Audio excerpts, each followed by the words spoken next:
This is the Fractal Studio. It is a computer program developed on the Silicon Graphics Iris workstation.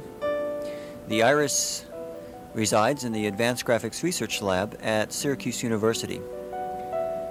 With this user interactive graphics program, you can design fractals of a variety of different shapes, sizes, colors, and styles. This program is the result of taking algorithms and routines and programs which I myself had developed in my graduate work in computer art here at Syracuse University. To more easily manipulate and design fractals, I implemented the program on the Iris workstation so that I could explore fractal geometry more easily. As a result, I got more involved in the user interaction subtleties of programming with graphics, and the keyboard has been eliminated from the entirely eliminated from the process of controlling the geometry. One thing I'll say about this program, it creates fractals, or it lets you design fractals which are vector based on geometrical units as the basis of constructing fractals. It's not based on mathematical fractals such as the Mandelbrot set or the varieties of Julia sets or any of those fractals that are mathematical mappings in the plane. These fractals are based on geometrical units that are constructed.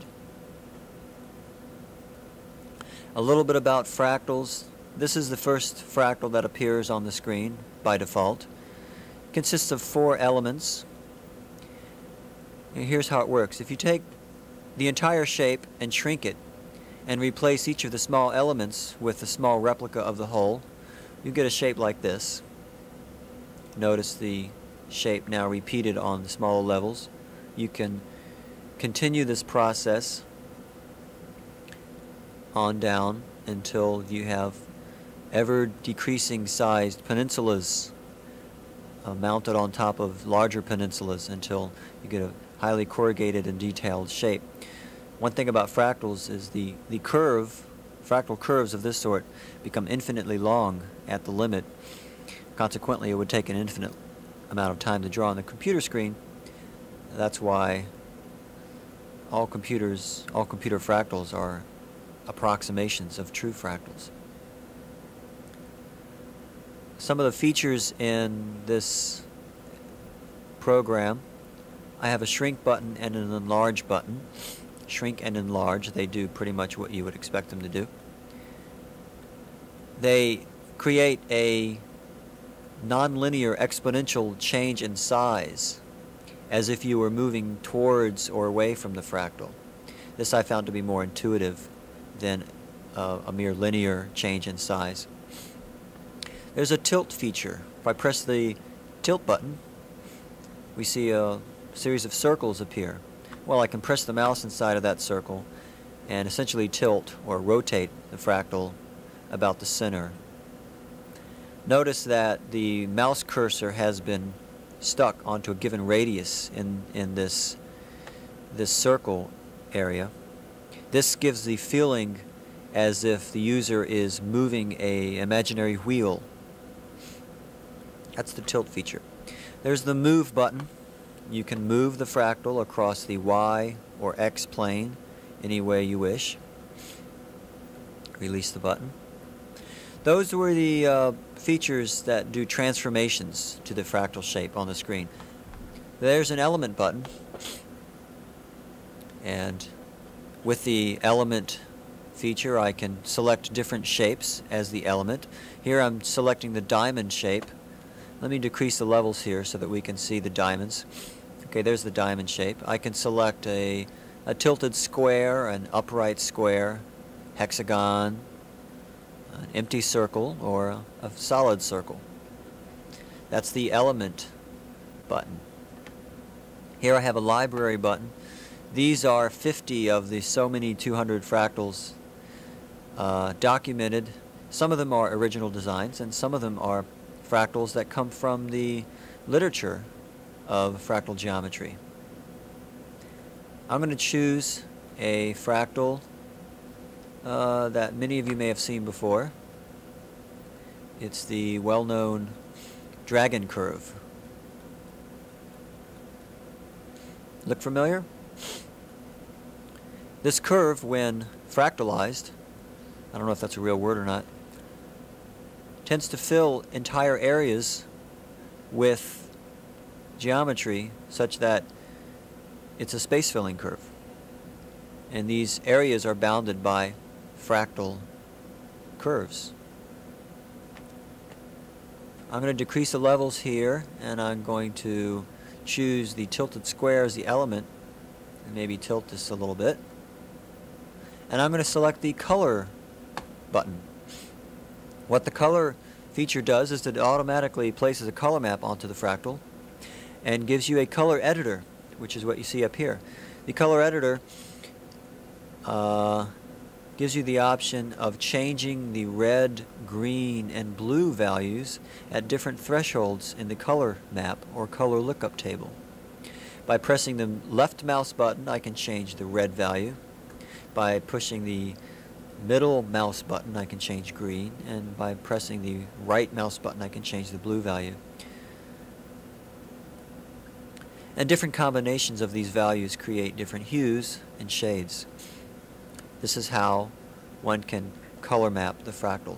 This color editor has been useful, by the way, in some of the applications here at the graphics lab for data visualization and enhancing some of the qualities in scientific data.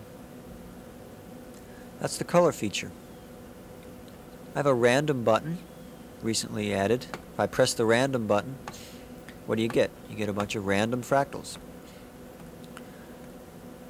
Let's try this fractal and increase the levels and see what happens to it. Move it over to the middle of the screen and keep adding levels. Eventually, if you add enough levels, you begin to see how that fractal is going to take shape. And here's the shape of that fractal.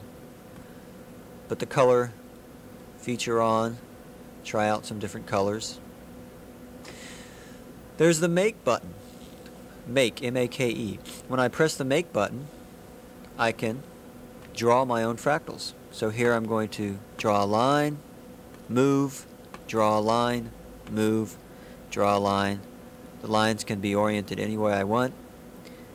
And then when I press the right mouse button, that signifies that the fractal has been completed. And then I can press the Levels button and see how this fractal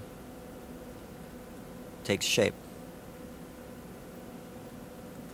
I can choose, if I want, a square grid within which to design my fractal. And here's another familiar fractal generated in the square lattice. And that's what it does. I can choose also a triangular grid. And here is a demonstration of using the triangle grid. This is a flowering sort of fractal.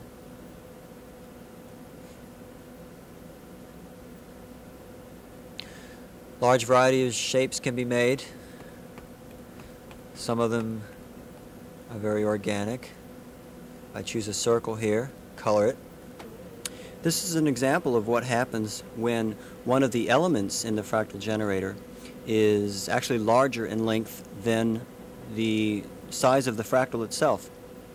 What happens is the recursive process that fractalizes the generator makes it blow up in size. It gets larger and larger with each level of recursion. This is why all the elements in the fractal should be smaller, or at least the same size or smaller than the entire fractal shape.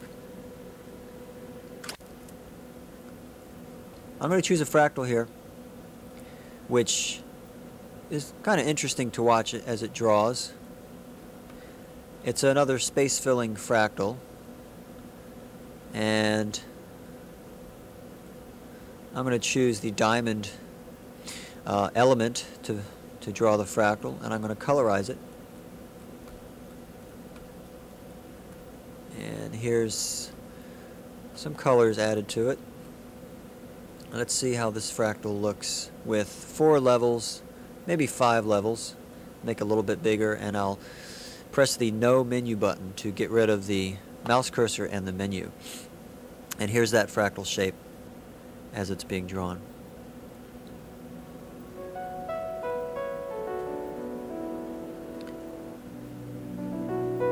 As I said, there's a large variety of fractal shapes that can be drawn using this program. Here are some examples of some of those fractal shapes.